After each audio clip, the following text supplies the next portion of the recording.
Know what Joe Biden was talking about in the Virgin Islands. Oh yeah, he went down there, and then the next day the prosecutor got fired. Well, sort of. Tell me the story. On December 27th, AG in Virgin Islands files a lawsuit against J.P. Morgan for facilitating Epstein's trafficking. That same day, Joe Biden then flies to the Virgin Islands, and then it was announced the next week the Attorney General got fired. Which makes me 3 days after filing a lawsuit. And here's the best part.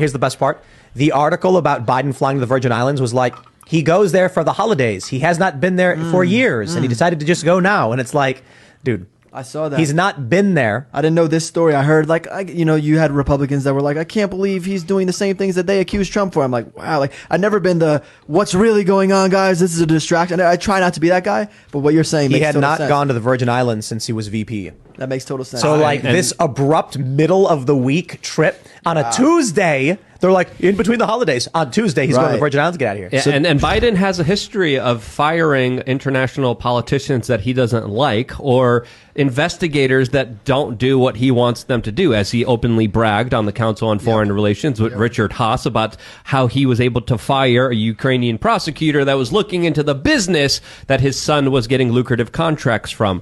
Also, it was on the board of. Yeah. And getting a lot of contracts, getting a lot of money, getting, I think it was, $50,000? $83,000 a month. $1 million a year. And the DOJ still has a lot of those documents surrounding his contracts, all the money, all the paychecks, all the gifts that he was getting from Russia, from China, from Ukraine. They're not really releasing any of that information.